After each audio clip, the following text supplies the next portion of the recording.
More. Let's bring in Sven Biscop. He's Director of the Europe in the World programme at the Egmont Royal Institute for International Relations in Brussels. Thank you so much for being with us on the programme this evening, Sven. Just talk to us a little bit. We heard from our Europe editor a little earlier talking about what exactly has been happening in Brussels, but just in terms of actual concrete measures, can you explain to us what is likely to come out of this summit overall? What is surely very important is the relaxed budgetary rules so that states, as was explained, can cut through their debt ceiling, because most governments, to enable the quick increase in defense spending, they will have to create additional debt. And because, let's not forget it, it is the member states, it's the national governments who will have to increase their defense spending primarily, not the EU per se. So the EU is a facilitator. And how will that work in terms of individual member states who all have quite different policies when it comes to defence, some being neutral, others being less so? How is all of that going to play out in each individual country? Most EU member states, not all, but most, are of course also members of NATO. And indeed, NATO does provide very concrete guidance, very concrete capability targets. But what we have to do is add to those, because we have heard from US Secretary of Defense Hexet 2 weeks ago that the Americans want Europeans to take ownership of all of Europe's conventional defense, meaning the strategic enablers that the US contributed so far, we will now have to have ourselves: command structures, satellites, air defense, missiles, and so on and so forth. So basically, member states collectively have to sit together, add to their NATO targets, and those targets, they provide them the guidance for what collectively they can do, helped by what the EU has now decided. And do you believe, Sven, that Europe can defend itself without assistance from the US? Does it actually have the military capacity? If you add up all the forces of all the EU member states, or all the European NATO allies, you have a considerable mass, of course, but they're not a coherent force. It's the American strategic enablers that provide the glue that weld them together in a coherent force package. Take those Americans out, and it will be very difficult for us to operate as one. That doesn't mean, I think, we could not win a conventional war against Russia, but there would be a lot of improvisation, and so there would be a lot of casualties, which means it's really very urgent that we acquire those enablers ourselves. Again, military satellites, headquarters, secure communications, deep strike. We have to have military autonomy, meaning that our armed forces can operate in the end without needing a single American. But realistically speaking, how long would it take for the continent to get to that point?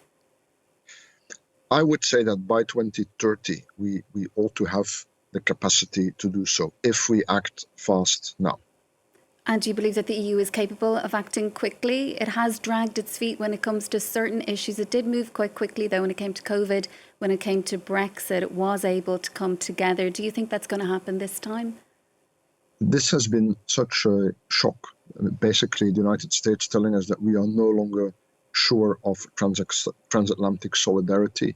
And so I do feel that sense of urgency and the willingness to move ahead.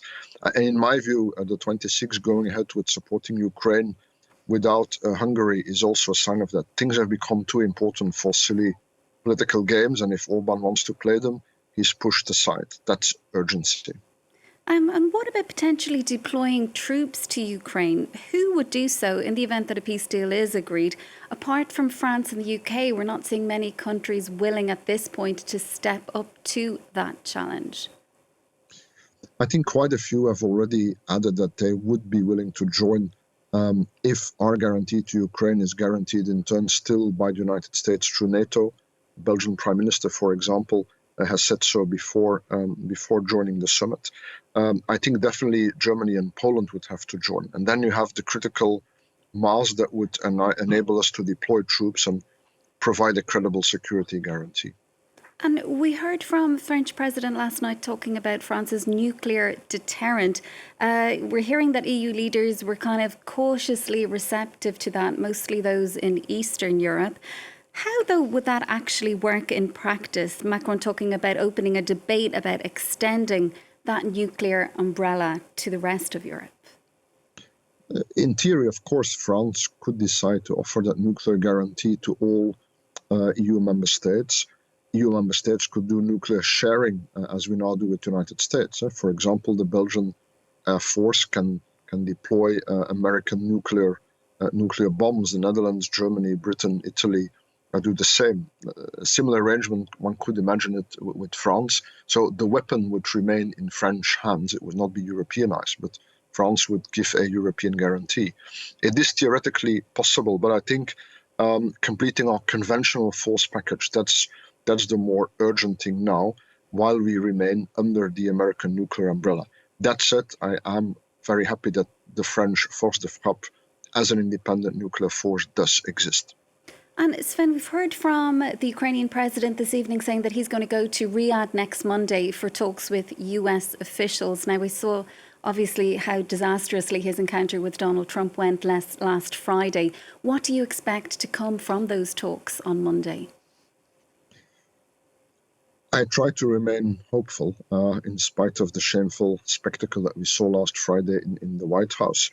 It does seem to me that a deal is still possible. And finally, Donald Trump wants to make a deal. Sadly, though, he seems to be aiming for a deal based on Putin's terms. But if now Ukraine will be there talking with the Americans, I imagine a package will be possible. There will be a minerals deal. There will be a European security guarantee. There will be European weapons for Ukraine, even post-ceasefire. And perhaps then the Americans can explicitly state that Article 5 will also cover the European troops that guarantee Ukraine. That is, I think, the package that the Europeans would like to see.